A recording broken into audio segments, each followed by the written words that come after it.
real loss in the books. So typically, you need to maintain a hedge ratio. It's extremely important. Second problem that we had was whenever we used to meet anybody and we used to give him ideas, he said, we take 100% PCFs. We are completely secured and covered. So, I agree to it. You have 100% PCFs, there is no risk. You get dollars, you pay off your PCFs. You're a happy man at the end of the day, you can sleep tight. But, there's something that changed in the last couple of years' time. Let me show you another interesting observation. And I was doing this practice for one of the textile companies, large textile company. He was drawing 100 crores worth of PCFC. We helped him save close to 5 to 6% on his funds. Half. The concept is, if you take a PCFC and the spread is 2.5 and the LIBOR is 0.25, you end up paying 2.75% for a 3 month. Whereas your rupee packing rate is close to around 9%. And on that particular day, if you go and sell your forwards, which you are entitled to do since you are doing rupee funds, the forward for 3 months is close to around 8.87%. Net, your cost is almost negligible, zero. And typically, if you get a subvention from the government, this number will come to 7% and you will be earning from the bank minus 2.13%.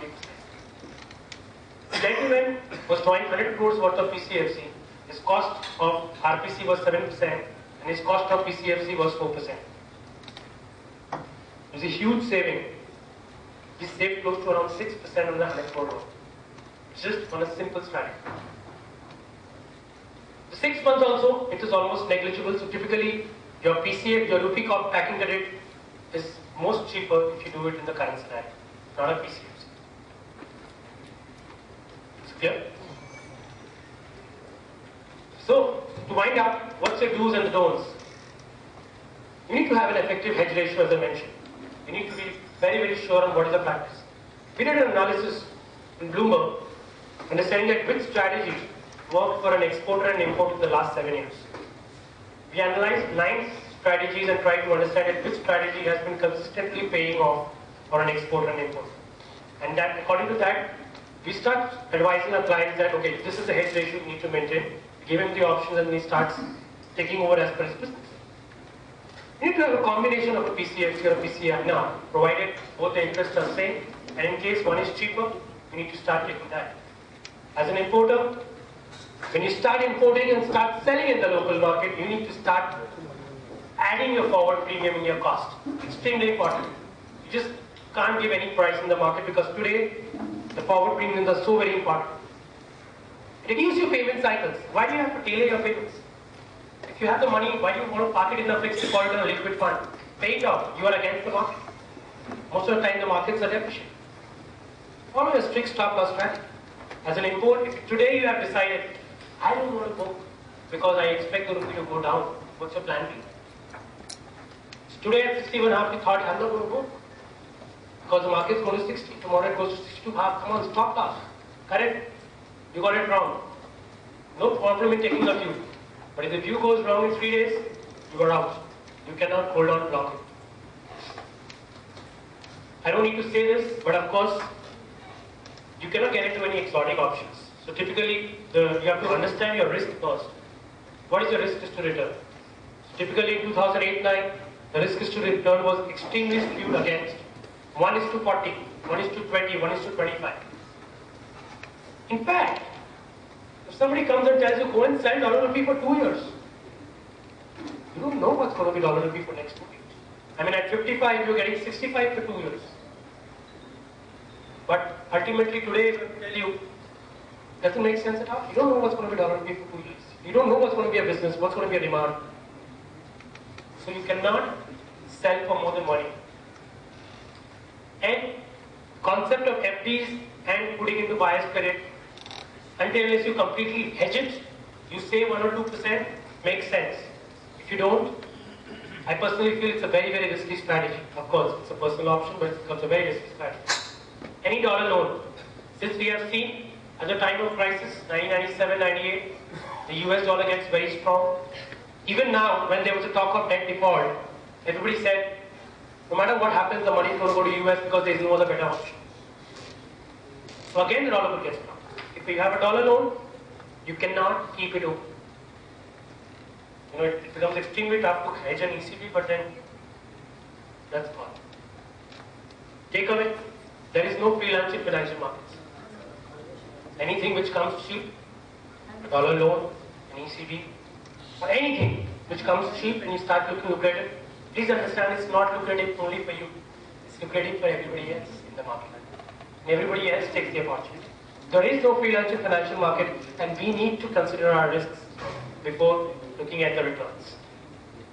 Lastly, we at India Forex believe there are 3 S's which is extremely important for managing your foreign exchange treasury. Number 1 is the right study. You need to know what's happening in the market. You need to have the right information. You need to update your people, train them with the regular strategies and the regular happenings in the market. Take a call on that. Apart from that, you need the right system. You need to have a right MI system in your office. You need to know what's your positions. You need to know what's your valuation of your forward contracts or in option contracts. In fact, we are creating a system where you can have an access of everything in a mobile. You want to see your mark-to-market positions, your MTMs, how much percent is covered, what's your hedge ratio on your mobile. Even though if you're traveling anywhere in the world, you can watch it in 2 seconds or 10 seconds of time.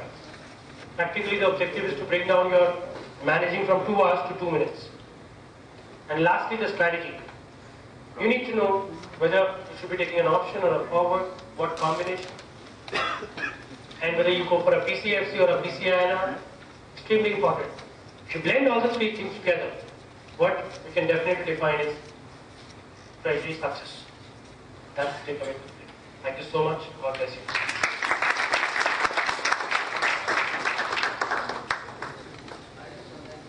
Sure.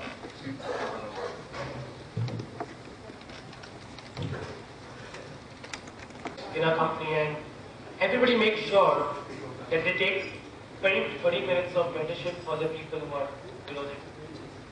Mentorship is not about telling them that you have not got your targets or you're not doing as per your job. It's about a genuine feedback that what the gentleman has been doing from the management side and tell him what is there for him. Ask about his family, ask about his personal goals, ask about his professional goals. It makes him feel that somebody cares. And trust me, it works more than any single monetary incentive. We have been doing it for the last 2 years. And trust me, we have seen amazing response from the community. Fantastic, Abhishek. I think we have time to take around 5 to 6 questions. Yeah, sure.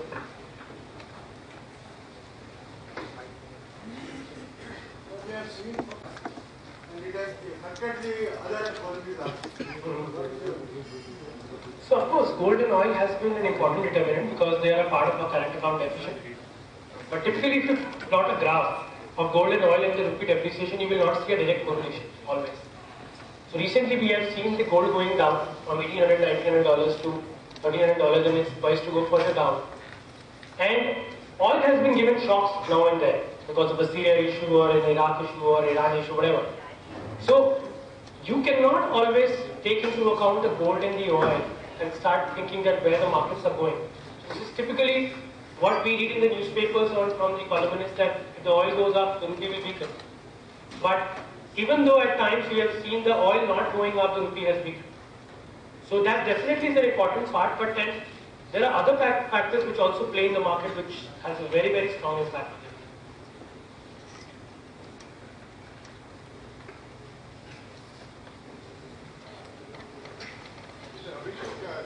Thanks a lot for the beautiful and highly technical talk.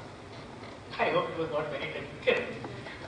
For a layman, what we read in the papers, the magazines today, Yeah. and what we hear on the panels, Yeah. it's very confusing. Yeah. Somebody is for it, somebody is against it. And in today's scenario, the steps taken by the government. So what are the opportunities for the government? Have they taken up the right steps? Where do we stand? And is there any hope for the future?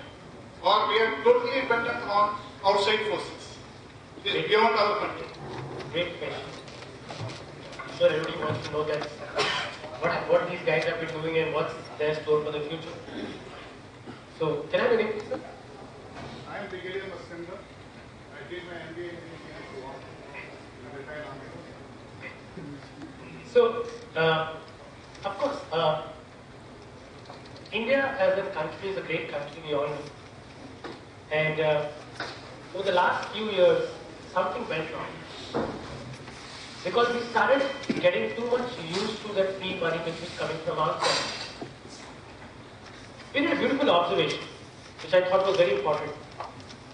Between 2001 to 2010, India had $63 billion of loans. And after that, in the next 3 years, India had $67 billion of loans. Our current account deficit was close to around 2.5%, which went up all the way to 4.5-5%. What changed? Only the deficit. Though we are very, very happy about the flows which was coming in the market, but we became slaves on this particular flows and we started getting addicted. What we should have done much earlier was start investing in manufacturing. I mean, all of you guys are manufacturers putting whole and soul in manufacturing, and the IIP number is less than 1%. Crazy. Whereas look at the other economies in Asia, they are hugely invested in manufacturing and improving the infrastructure of the country. Because of which, now, since the US has decided to taper, we are as a country are getting surprises, whereas other countries are still better off. Because they have spent on their manufacturing, improved their skills of people. And today we have become an outsourcing hub. Where is the skilled manpower? Slave trade. So typical items, skilled people, infrastructure, and less dependency on the foreign flows would have played a different game altogether. Now also, if you look at the strategy, like you say that what they have been doing now, the recent steps that they have taken to mop up FCNRB funds, which says that to the tune of $10 to $15 billion India can get, close to $7 billion have already been here. What is that? It's nothing but a short term. You are getting those funds, RBI is taking the hit of 350 basis points, paying that money from their own coffers, taxpayers for 2,000 crores will ultimately go out of it, estimated.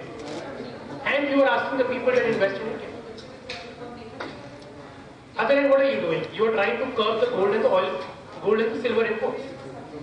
Let the market forces play on. You are trying to curb the market forces temporarily. But when the market forces will play on, it's the same. Why are you not trying to become an export-driven economy or trying to curb your imports completely? I mean, of course, things like oil is an elastic in nature, you cannot curb it. But then other items, like China is we import a lot from China. And some of the unessential items which you don't have. So typically, if we don't work on that fashion, I think the people are going to have problems.